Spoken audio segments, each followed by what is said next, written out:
Today is the 13th of March 2013. My name is Ben Fielden, and this interview is for the Ming-ai London Institute Chinese Workforce Project. Could I begin by asking your name? Yeah, my name is Gill Tan, but my Chinese name is Gifeng. And could you spell that for me? The Chinese name, Gee, and then Feng. In Chinese, it means jade apple. Yeah. When were you born? 1955. And whereabouts were you born? I was born in Malaysia, Kuala Lumpur, the capital city. Could you tell me just a little bit about your family? Okay. My parents both passed away now. I have 6 brothers and sisters, including myself. And my parents are from Hainan Island in China initially, and they migrated over to Singapore, then Malaysia. Because a lot of the Chinese men, they didn't want to join army. So my father decided to go down to Singapore to look for a job. And then I think they were separated by the war for about 11 years with my mother. They met, or just before the end of the Japanese war. So my mother went to Kuala Lumpur to join him. Yeah, then after that, then I think she had about 3-4 miscarriages. Then she gave birth to my elder sister. Then after that, the rest of us is like staircases, a bit like the other Chinese family as well. So fairly big family of 6, yeah. So then, and then we all went to school in Malaysia because my father wanted us to learn Chinese. And because of the colonial past, like Chinese school or Indian school are not really funded by the state.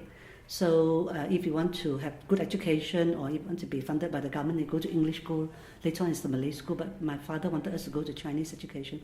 So we actually have to, on a very young age, go out on the street to sell raffle tickets and fundraise for the school in order for the Chinese education to continue. It's a bit like in this country, I think a lot of the community actually, I think Saturday, Sunday, they run Chinese school just to keep the Chinese education going. Yeah, then all of us went to secondary school. Then we just do different things. Yeah. Then my parents, I think, they look after us well, I suppose. But they passed away this last 10-20 years. Yeah. So how many brothers and sisters do you have? Yeah, 6 of us all together. So 3 girls and 3 boys. And whereabouts do you come? I'm the number 4, and I'm the only one in UK. So the rest of them are all in Malaysia. Yeah. So.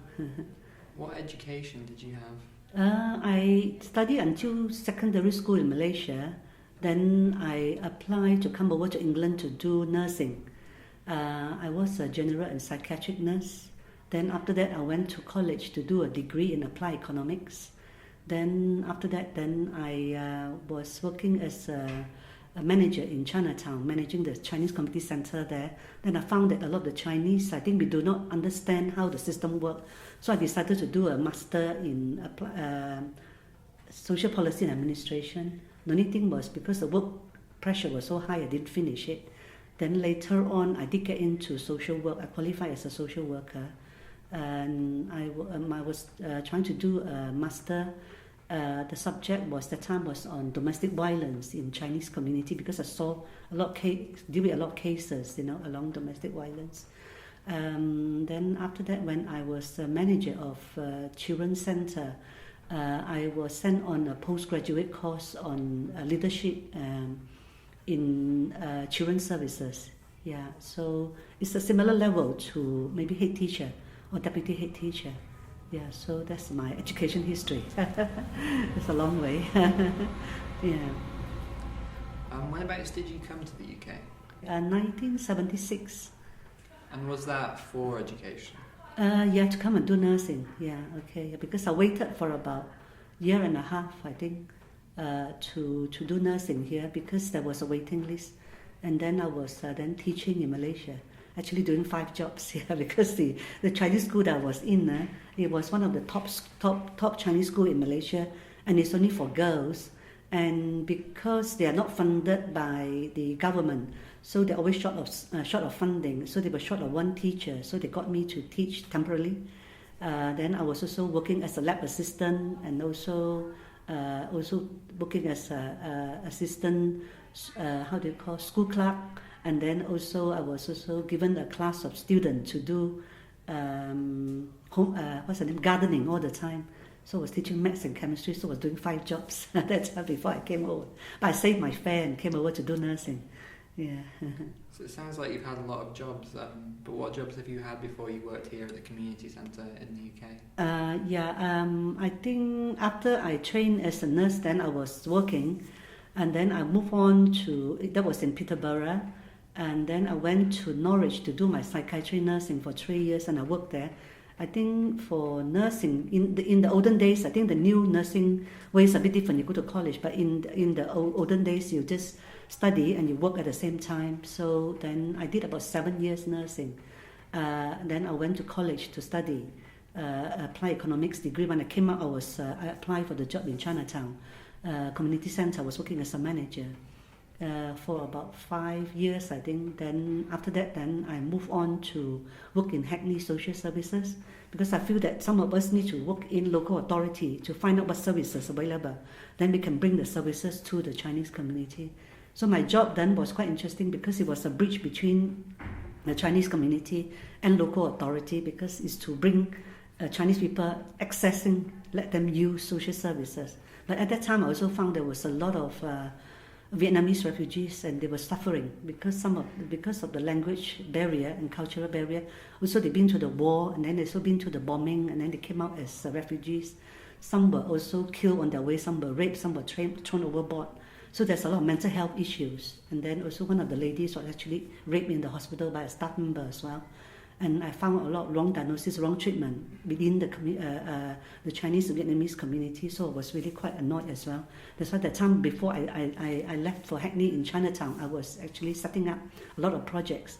So one of them was about Health Resource Centre. I think at the moment it's gone national now. I managed to get the 15 Chinese centre in London together to set up a health project, and it was launched by the health minister. And the funding is supposed to be for 3 years, but it's still on now. After 20 odd years, it's still there, because the main purpose that time was to train a group of interpreters, send them around to all the hospitals and clinics to interpret for Chinese people, to prevent them from having wrong diagnosis and wrong treatment. Because there was a Chinese lady, she had a total hysterectomy, her womb taken away from her. For 4 or 5 years, nobody told her. She kept trying, and she couldn't understand why she couldn't have kids. And also there were elders also who were given like medication, they didn't know what it was for. So every time when he had his blood pressure taken and his diabetes, the blood sugar level taken, they changed his medication. And he didn't know he was taking 20, 30 bottles. He should throw away the old one, take the new one, but he was still taking all of them, so I thought it's not on. So we set up the health centre to try and support them to make sure they get the right level of services. So we also look for a lot of Chinese doctors, work in NHS, get them to come and work in the health centre itself, then we pay them the money. But a lot of the time they donated the money back to the centre for us to train more health advocates. And also, I think we translated about 60 leaflets on all different health matters. And also we produced some videotapes also on how to access health and your right to health, cervical smear, breast screening and all that. So I think that time in the Chinatown Chinese Community Centre, I also set up the elderly group, because when I first started it, there was about 50 elders. By the time I left at the end of the 5 years, I think we had about 500 members from all over London and outside London as well. Because there's not services in the different boroughs, so people come to Chinatown for services, just like here now, the same thing. So then I also help out to set up a centre in Newham, because there were a lot of suffering there as well, because a lot of, like one of them, Jen, he had an operation, and because of the complication he died, and they told the wife, but she couldn't understand a word of English, and she didn't know that they were trying to tell him that the husband died. So it was very sad actually. She had a 3-year-old and 5-year-old, and she had to find relatives to interpret for her. And then later on she was also racially and sexually harassed by neighbours. She nearly committed suicide. She was so depressed that time. And then it was through one of the youth club member from Chinatown. We helped her out and the whole family. But then I was just thinking, we can't let them continue to come to Chinatown. We have to set up the services in the borough. So in the end, when I was doing the health project at the time, I came across some other Chinese workers who also live in the borough. So we set up a group there, and then we mobilized the local community, and another Malaysian nurse who was also facing a lot of difficulties after she broke her back doing her work, delivering a baby. Then we got her involved as well to mobilize the whole community. Eventually we set up a centre there. And that the lady who's supposed to be someone who was so depressed, In the end, she became the leader of the community.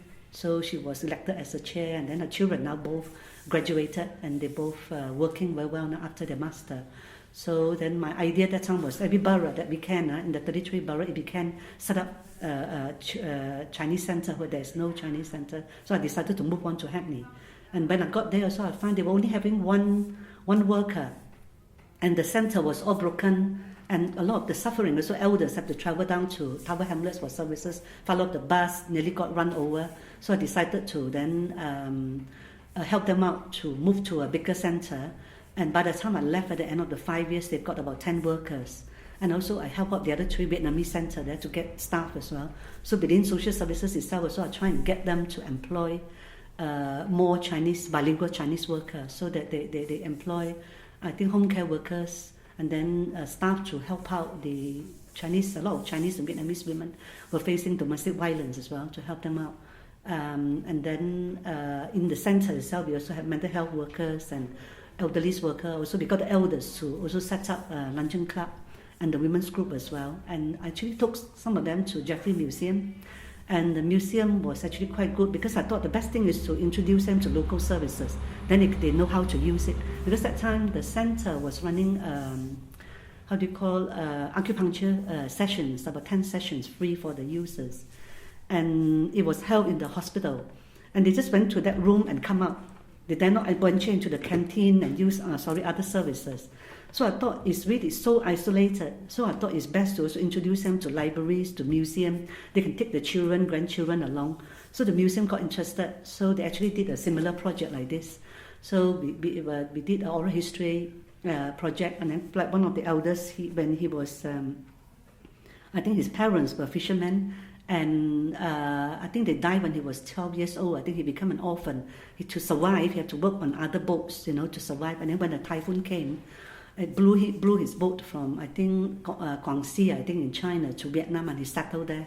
And he never had a chance to learn Chinese education. So he can write his name, the first name and the last name, but he couldn't write the first name. So when he first came to me, his head was so low, and then he was really so lack of confidence. He was a Vietnamese refugee. So after I took him to the museum, and they did the oral history project, and also encouraged them to learn English. And the museum decided also to do an exhibition on how Chinese culture influenced the British life, because the blue and white, those porcelain.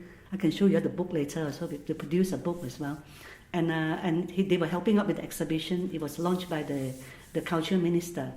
And then after that, you can see this group of elders who were involved. You can see the head held high, and they all were helping me out to set up the luncheon club as well. So I'm very pleased also by the time I left. And also I saw help out to set up the interpretation project. So I got all the different groups, ethnic minority groups together, and then we have some meetings together to get health authority to provide interpreters. I'm very glad now. I think East London now, they still have very good interpretation project.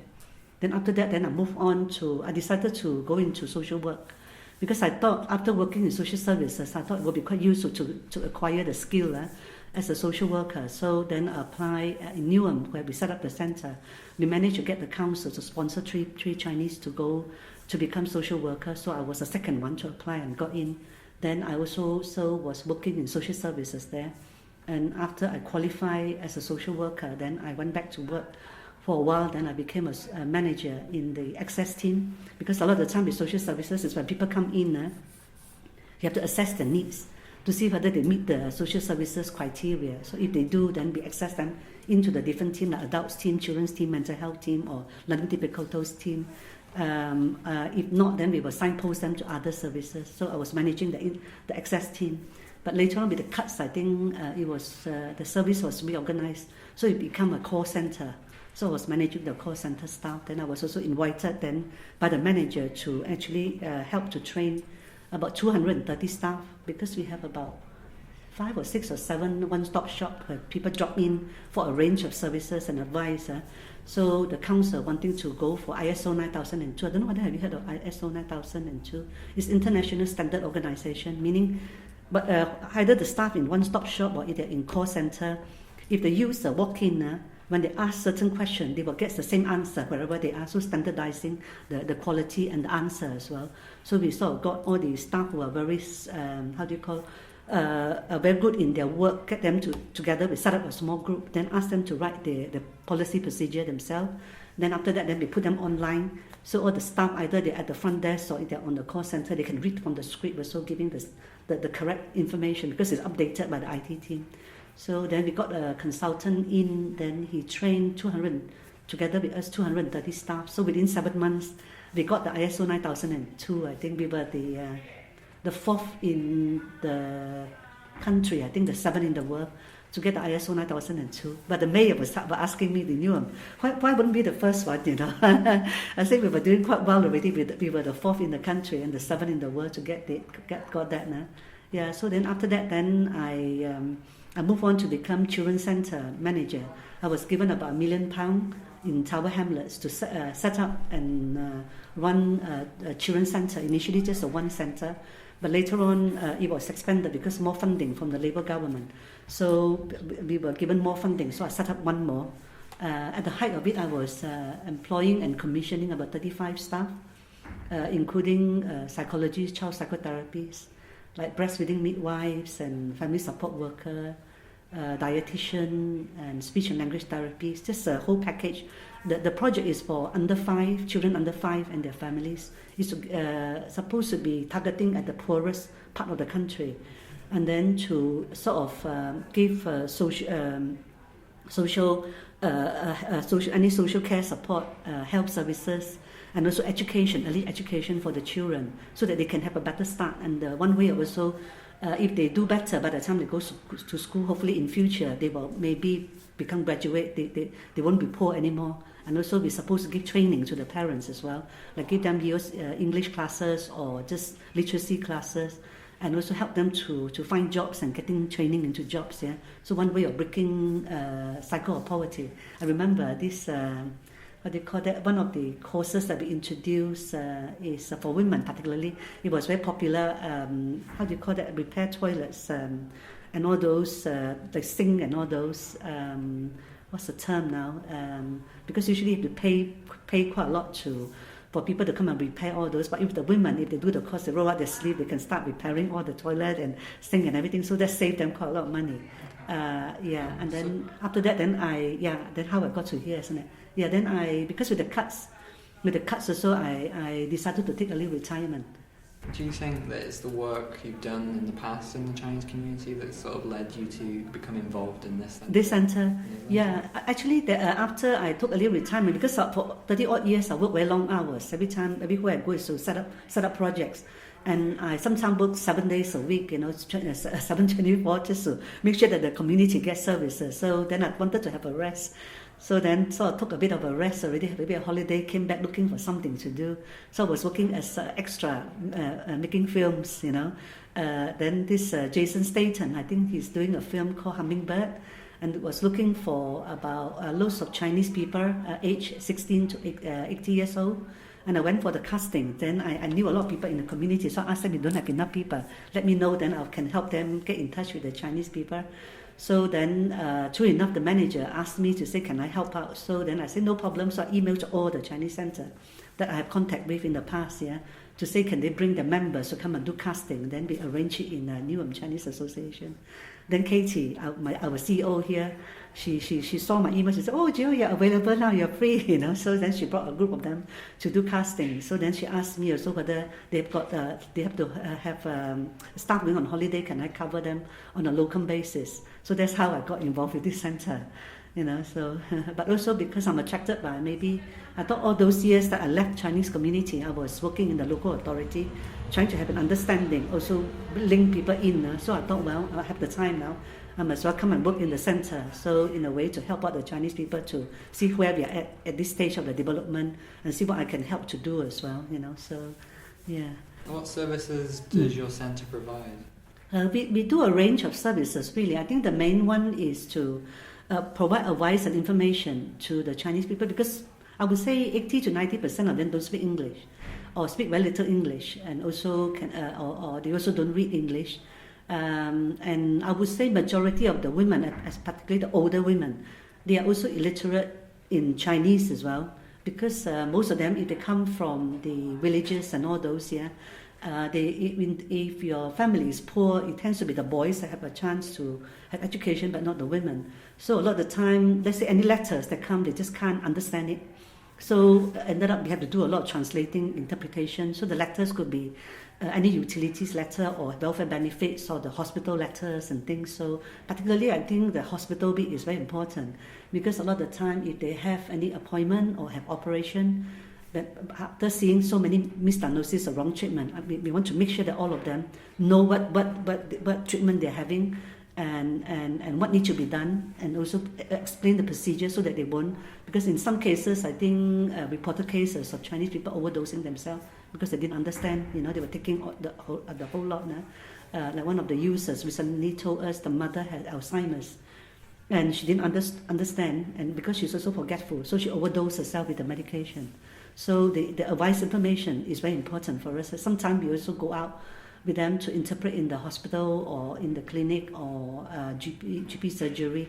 But because we are so short-staffed, we can't go out too much. But what we do is advocate on their behalf.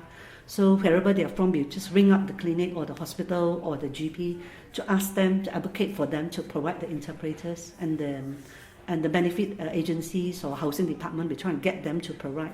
If they can't, then maybe if we are short-staffed, then we may do it over the phone, or we can encourage them to use telephone interpretation. So the welfare advice bit is very important for the user. So we can have people from different age group that drop in, but tends to be the older one because the younger one are working. And the younger one, if they learn English, so they are able to read. Yeah. Apart from that, then we are funded by the council to run a luncheon club here.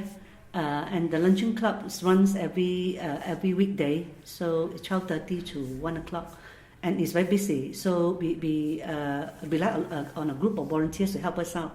I think Mr. Liu, he's about 86 years old, 88, 87 now, and the other two, Jen, they are in their 70s. So without them, I don't think our luncheon club will be able to continue to sustain. And even cooking in the kitchen also, I think we have one full-time staff, I think one part-time, but the rest are all volunteers as well to help us out. Then apart from that, we run a range of activities utilizing our hall upstairs. Like Monday we have Qigong, Tuesday and Thursday we got Tai Chi, and then Wednesday and Thursday we have got the dance to fitness. I think it's a very popular session. And in the afternoon, we leave the hall quite free for people to use after some dance classes, because we've got some traditional Chinese classes, ballroom dancing and line dancing. And Wednesday, I think morning we have got calligraphy, then afternoon we have got Chinese painting. And then afternoon, I think the hall, you can see people come different days, because after they close the takeaway or when they're rest time, they just come. Or because most of the Chinese work 6 or 7 days a week, so the one day they off is very precious. So they come here, we just let them do. Some of them like singing, and then also so they just have karaoke singing, and then you can also see queue of them fighting to have their chance to sing. And then also they play table tennis and badminton at the same time. So you've got about 4 or 5 things going on at the same time. So we just let them feel free. Because I also noticed recently quite a lot of men or women, I think maybe their husband passed away, or some of them have got maybe terminal illness. So by coming to our center, we give them that free rein to use the hall. They sing their heart out, because that's how they deal with their sorrow, because they may not want to talk about it, and they may not be. We have recently also started to look for, since I started in the center last year, looking for counseling for them to have talking therapy. So they find maybe singing is one of the ways to express their sorrow. But these last few months, we've been setting up quite a lot of small groups. Like we brought in people from, we joined book with, let's say, the Arab Advice Center. They got some funding from the NHS, running some awareness campaign on lung cancer and also bowel's cancer. So we brought them in, we advertised in the local papers, a Chinese paper. So we did one group in Cantonese, one group in Mandarin, because at the moment we got the many different groups that comes in. So we also find interpreters for them. Then because a lot of Chinese they still smoke, and the government also trying to do this bowel cancer campaign, because over 60, a lot in England, a lot of people having bowel cancer. So we do that also. We brought in the epilepsy group as well to tell people about epilepsy. Actually, there were quite a lot of people turn up, because either the children or the grandchildren have got epilepsy. So it was quite good to see that. Then we also brought in the women's therapy center to do group therapy for a group of women for about 6 sessions. And quite a lot of the Vietnamese refugees, I think they've been here for 30, 40 years now, but they've been carrying the pain for so long.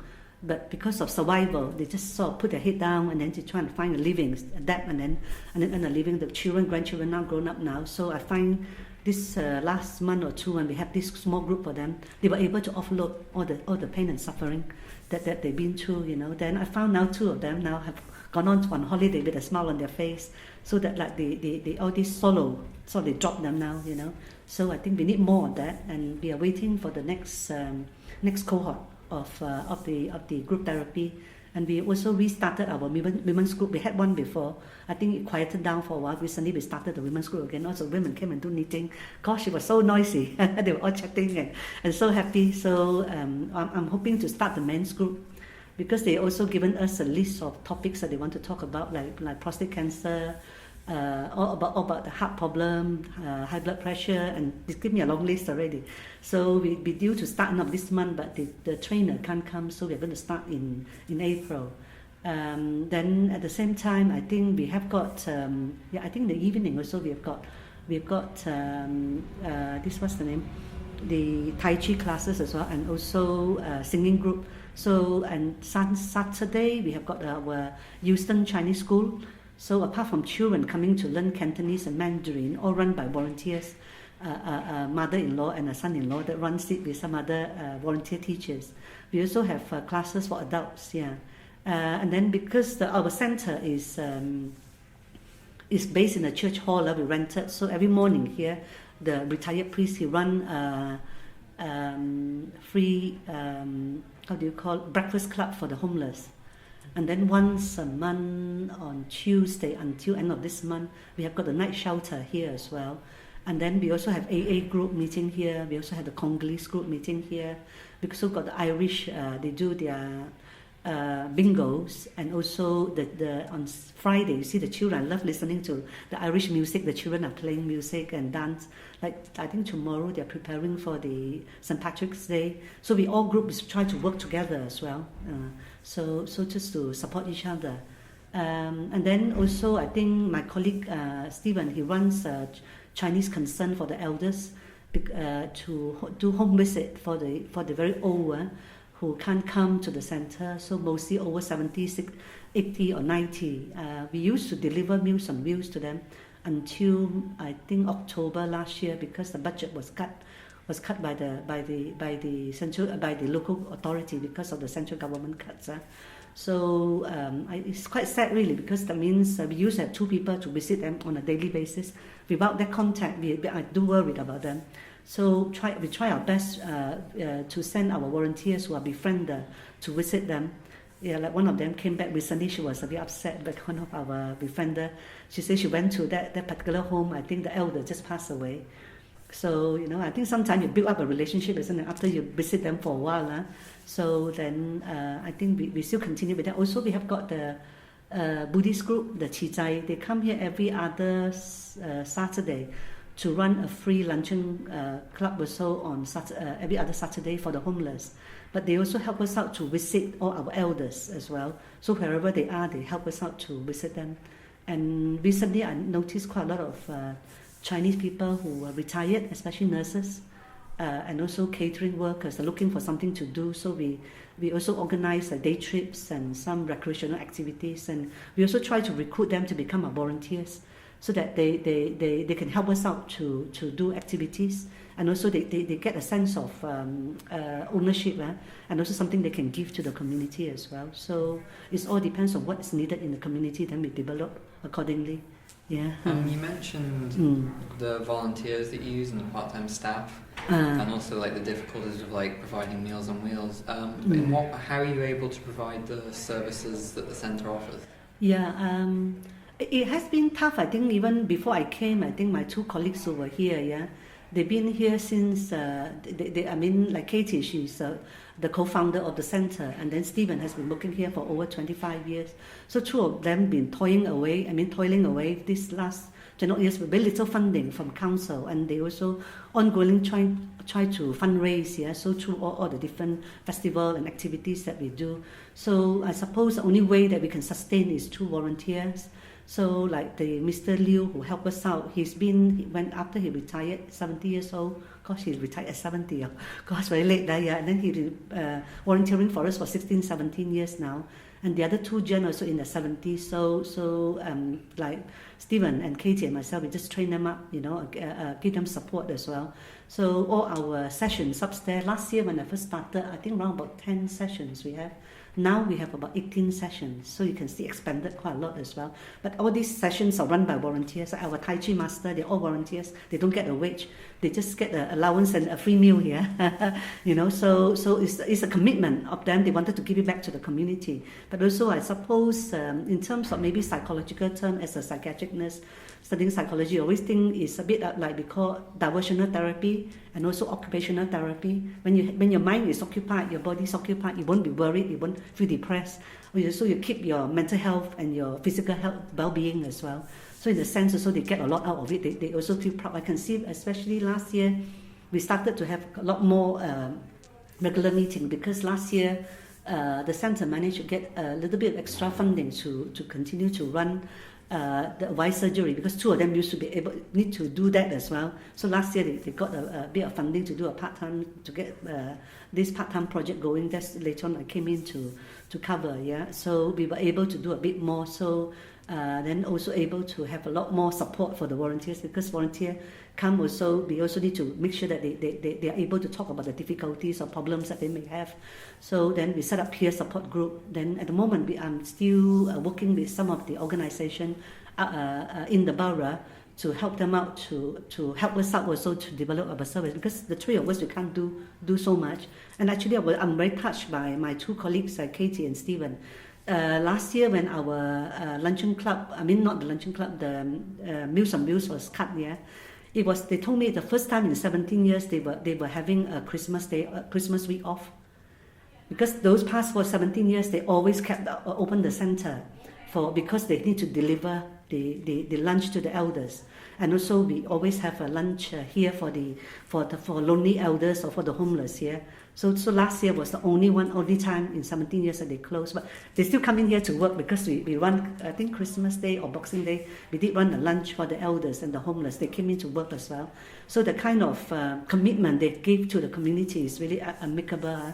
So admirable. So yeah, I really have a lot of respect for the two of them. And so I was just thinking, there are only three of us, we can only do so much. The main thing is also the Chinese community are paying tax, paying NI, and a lot of them are in catering businesses, so they are paying the business rate as well. So we need to be using services out there. Yeah. So at the moment, what we are doing is, for all the statutory and voluntary sector, I'm going round now to talk to them and bringing them into our centre to help us out to develop services. So let's say one of the Refugees Action Forum that I went, they were so good. They told us about their training. So like the fire marshal training. So our centre can't afford to pay for all those training. So any training now we just source. We say, can you please let us know? We send all our volunteers there. The staff also go there. So then we bring back the information, like the fire marshal training that I came back in. All the groups that are in this centre here, they're all voluntary sector, all charity as well. So we also brief them. So we share the knowledge that we have. So we now have get the volunteers to help us out also to do the signing in book, for health and safety, and the login, sign out. Everybody get trained now about fire precaution. And then the Refugees Action also then directed us to another group called Evelyn Oldfield, another charity that support volunteer. So they recently just came in and gave us loads of training, and then offer us their training out there as well. And they came in to help us out to rewrite our handbook for the volunteers, and also about the training for volunteers as well. And I have also started to do partnership work with the Carers UK. So they are going to help us out to do the registration of our carers, and also maybe set up another support group for the Chinese carer. And they are also going to bring all the carers from outside into our centre to join our Qigong class on Monday as well. Also help us out to raise a little bit of funding. So and And also, I think we also keep raising our profile and our needs with the social services department, because let's say at the moment the government is promoting direct payment, but most of the Chinese people do not know about it. So we are getting them to come in to run talks and come in and assess people, and the health services as well. So that's how we want to sort of do joint work with all the groups here. And one of the things we are planning to do now is to set up a steering group to get the representative from HUK or the CAB and all the council group to sit on a committee so we can tell them all the issues and gaps in services for them to help us to take it back to the department to develop. Could you describe a typical day? Typical day, always busy. The phone is always ringing, and people just, a lot of the time, elders maybe or members ring in wanting to order lunch, because our luncheon club people need to book them before 11:30 to help out the chef, and then maybe people dropping in asking for advice. We sort of try to do it in the afternoon so that in the morning we can do our admin work.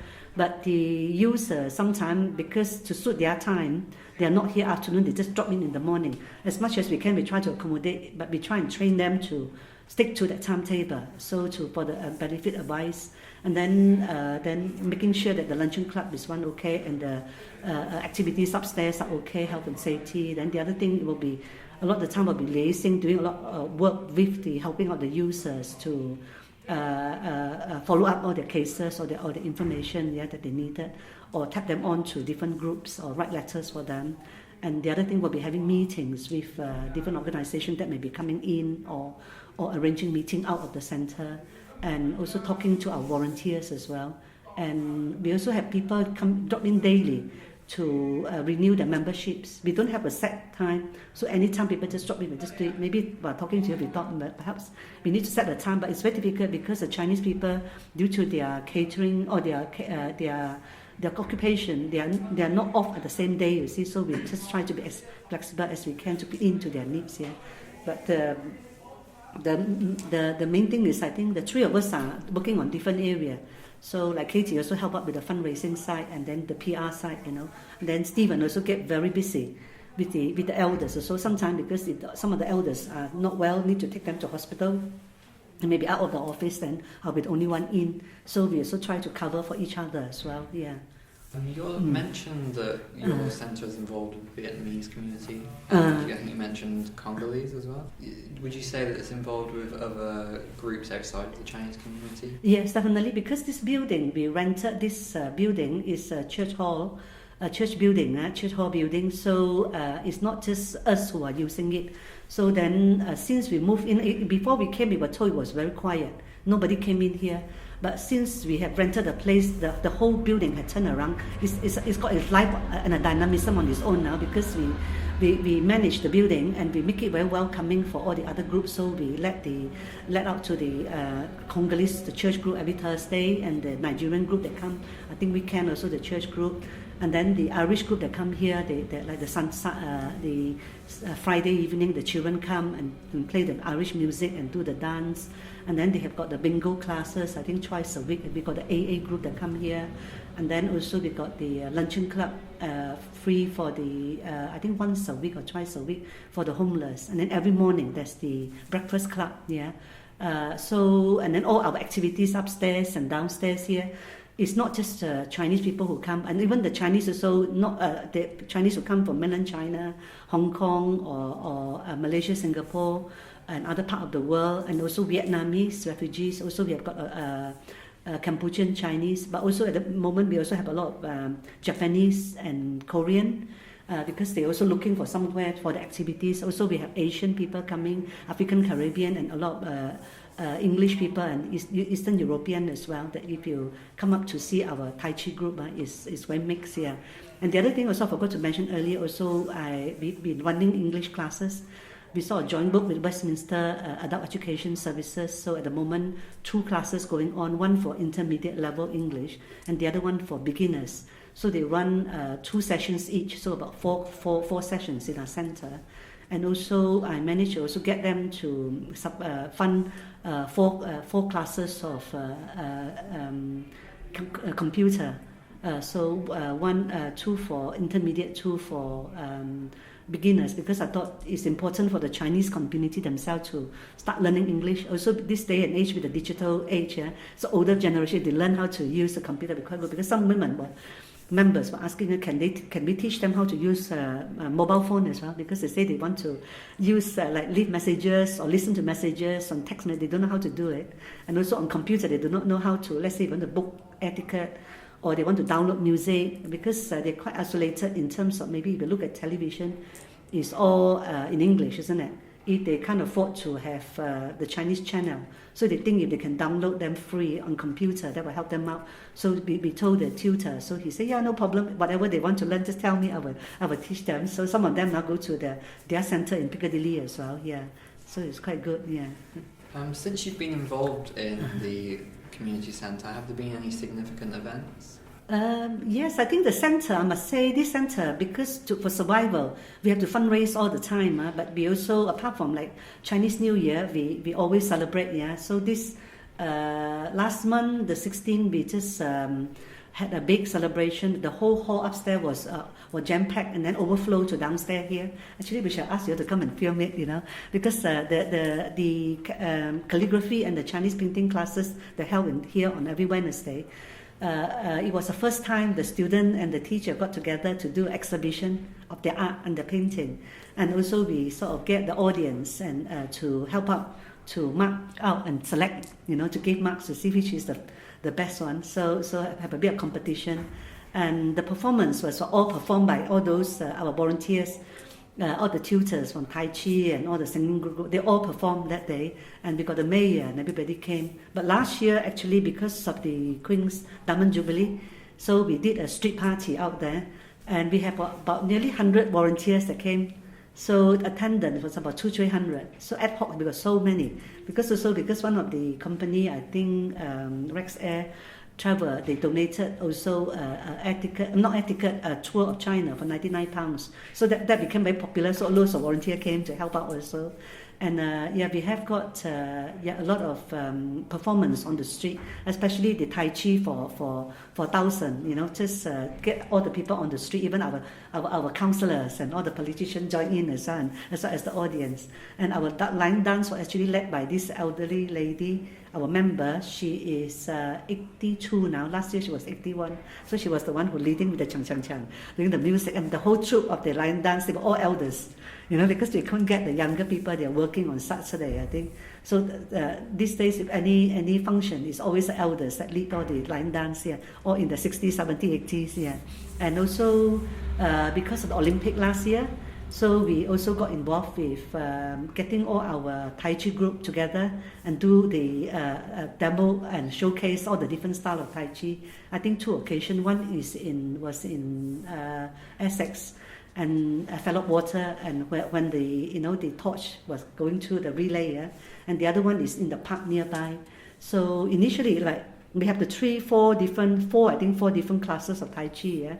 They all run by 4 different volunteers. They don't necessarily have time to mix together.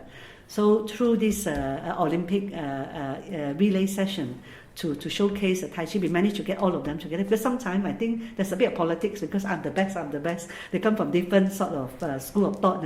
So I think the best thing is to break down the barrier. Everybody respect each other. So we got everybody to sit down and talk and discuss. Then the relationship becomes so good now, because after all our Tai Chi master teaching people to chill, so they should chill and just work together. So we managed to get all the Tai Chi group from across London together, because we also brought in Tai Chi group from other part of London and non-Chinese one as well. So when they perform on the street here and also on the 2 Olympic relay, it was wonderful. Yeah, and also we also regularly do birthday party, because the elders here, I think a lot of the time they don't think of themselves. So we just every quarterly, I think used to be monthly, then bi-monthly, now quarterly or half yearly. Then we celebrate their birthday, so make them feel important. Also, yeah. Because for Chinese society, I suppose you may know, always put the family first, then themselves. So actually for changes to make them feel important, that they are the birthday star, then they make them feel happy. How do you find the role and responsibility of managing the centre? I think it's okay though. I suppose I'm very pleased that Katie and Stephen, they all so invited me to come and join the team. And I suppose Katie was saying, Stephen also earlier said, they know that I have got a sort of broad range of experience. So in that sense then, and I also wanted to sort of give back to the community to, now that I have the knowledge of the health and social care behind me, just to tap them and use the services. I also want the secretary and voluntary sector to still be aware of the needs and the gaps of the Chinese community. So just help to develop the services. So yeah, it's okay. I think I enjoy it. Yeah, even though the demand is a lot. It's about myself having to manage that within the work hours, so to speak. Yeah. So what do you think the best and worst thing about your business? The best is about, I think, getting in touch with the Chinese community again, because when you work with other authority, the Chinese people do not come forward for services, even though I may meet my friends, they're outside of work. But to be back with the community centre, actually also witness for myself the changes now.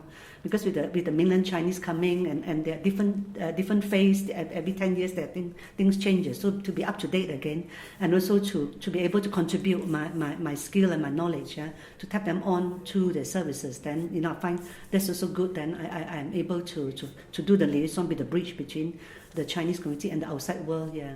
So because I think 20 odd years now back to Chinese, I still find that it's still a very silent minority that do not speak up for their right and use the services that are entitled to. So that's an area that I really wanted to raise the awareness and also break the barriers again. Yeah.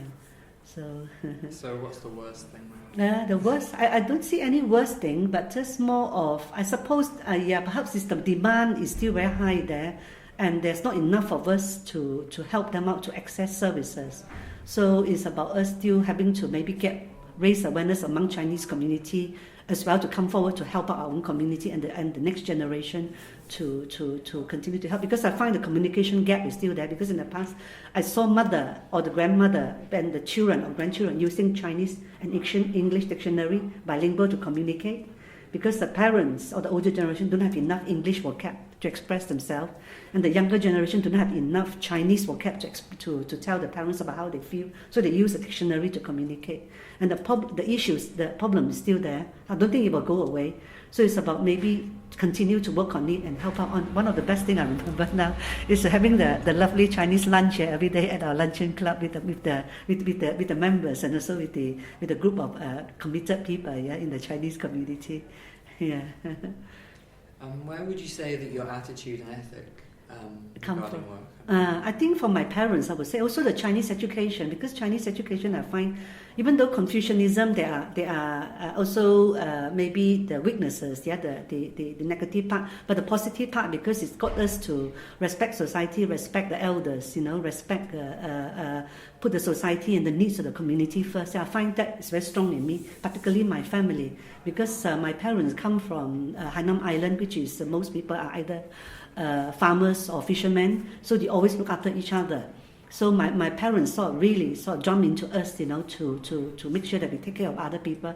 So like our neighbors who are very poor, so if their father passed away of cancer, with a child with learning difficulties, my mother take care of the whole family, more or less helping them out. So always whatever money we have, we let it out to other people. So in a way, when I come to, when I was in Malaysia, when I was teaching, also the same thing I was teaching. Afternoon when I finished, I brought all those poor students to come to my house and give them free tuition. And then I went to Sunday, I went to join Red Cross to also help out the community. So over here, I always find that I'm multitasking, doing quite a lot, wanting to better our Chinese community, plus community where there's always issues, like when I was working in the children's center in the poor area. I want to do as much as I can to lift the children and the family out of poverty. So that's my my parents, I think, always taught us to be that way. Yeah. You sound like you're a very busy person, that you've always kind of got involved in a lot of different things. How would you say that your working life has fitted into your sort of personal or recreational life? I suppose not easy, but then I also try to also blend in the two, because all my family are in Malaysia, apart from when my nieces and nephew came and studied, but they were in Birmingham, so I don't see a lot of them here, so we have a small family here, so I just treat wherever I work as part of my family. So everywhere I go, my workplace is a bit like my family, so I ended up having so many friends from all over the world. Like one of my best friends also, she's from Iran, and we study at the same college when we did economics together, and we're friends now for nearly 30 years. We're still good friends, yeah. So in terms of my family also, my hubby know that I'm very committed to work, so he also very supportive. So then I also, let's say, a lot of the nurses who are here, I know in the 70s, so many of them came and do nursing. Most of them are like me, try to support family, don't have family here. So we sort of created a network among us. So always busy, the phone is at home, always busy. So either this one wanted some support, that one wanted to go out, that one wanted to go to theatre. So we also set up a theatre club. So I think Chai Chin, my friend, she's got about 3,000 members now. About half of them are from me, you know. So yeah, so yeah, it's not easy, but then always useful also to have the boundary, you know, to have your own social life as well, to chill out, and then also to protect ourselves, to prevent burnout. Yeah, but then also I find a lot of the Chinese community here, so they're also isolated. So a lot of the time when they call me, so I'm still okay with that, you know, because I just feel that they are my bigger family. Yeah, yeah. So that's all the questions I have for you. Is there anything else that you would like to add? Not really. Apart from, I think this is a very, very invaluable project, because I think it's useful to chart the contribution of the Chinese people in the UK, you know, to the society here. Because I mean, if you look at the history and pattern of migration, because when the 8 countries colonized China, and then they tried to open up China for trade, so a lot of Chinese started coming over as seamen. So they sort of settled in the old Chinatown. Then some of them jumped ship, and then they opened up all the eating houses and laundrette businesses when the Docklands went downhill. A lot of them went into opening up laundrette because they don't have to speak much English. But then when the washing machine was mass produced, then they were out of job, being displaced. So then British was going through, I think, full employment, because a lot of the English people have money to spend, so they wanted to have Oriental food, especially if they've been soldiers in Malaysia, Singapore, or Hong Kong or China. So then they have money to spend as well. So the Chinese people, they move into catering. That's why you can see the Chinese in this country is quite different from the Chinese community in America and Canada or Australia, because the Home Office, yeah, and they only constrain initially the work permit is only for catering work. So that's why a lot of the Chinese people are actually, majority are in catering work. And you see, after I think the men come first, then later on they bring their when they settle down, then they bring their wife and the children over, and the mother later, or they go back and bring a bride over, and they move out to sort of set up their restaurant takeaway. But because of the long working hours, a lot of them, because sometimes I get quite angry. People always say, why don't the Chinese people learn English, you know? But I see, but look at, if they work 13, 14, 15 hours a day, they only have 3 o'clock to 5 o'clock, some rest time. But when we try and talk to the colleges, they say we can't fit the English classes around Chinese people. So you know, what do we do? Yeah. So in the sense, we have to help out our community. But the nurses tends to come in the 60s, 70s, and the overseas student also came around 70s, quite a lot, because the fees were still quite cheap. But then you see the late 70s, there's a lot of Vietnamese Chinese who came from the South Vietnam. And then in the 80s, there's a lot came as the bookkeeper. They were mainly Chinese, were rejected from Vietnam.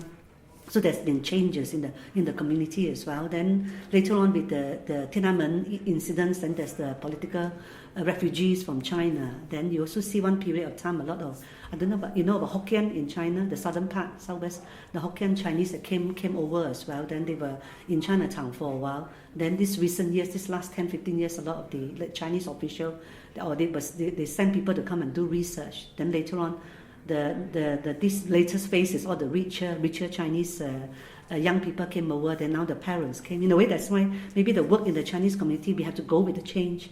That's why now you find the Hong Kong being handed back to China. So the Hong Kong Chinese are beginning to learn Cantonese as well. So you find it in our center here, communication can be a problem, because majority of our volunteers are Cantonese speaker. But you also now we started to recruit the Mandarin speaker, but they may not be able to communicate, but can do it by writing. Yeah. So I also see that the recent years, a lot of the nurses who contributed 30, 40 years of their life, now they are retiring. So quite a lot come to our center as well. So there's a bit of a needs there to see how to tap into their pool, support them. And so because the transition about when you retire, suddenly you have nothing to do, I think it's a big change as well. So we are working on that area at the moment as well. But I think this project is wonderful.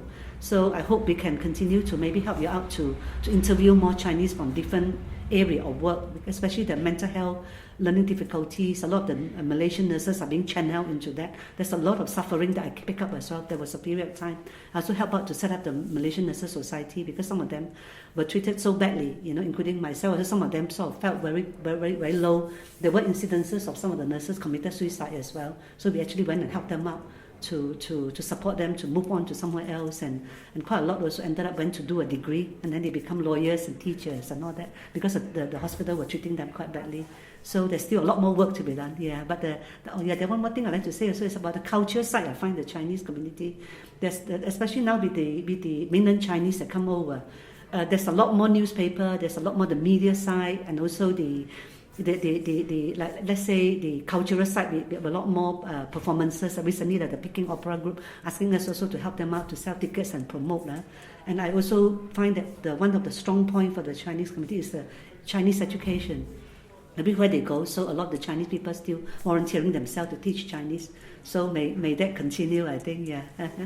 Yeah, and the Chinese people also contributed so much to the British economy, so quietly toiling away. Like one of the success story in Peterborough, where I did nursing, was this Vietnamese refugees. Now he became the richest, more or less one of the richest guy in Peterborough, just by selling spring roll, because he saw a niche in the market. So he opened up lots of factory now just to sell spring roll up and down the country. So a lot of the Chinese guys who came here from the villages start with nothing. Now they also make themselves sort of their millions. Yeah. Yeah, so that's the strong point I want to end on the Chinese community. Yeah, thanks a lot, nah. Okay, yeah. Okay, yeah. Okay, yeah. Okay, yeah. Okay, yeah. Okay, yeah.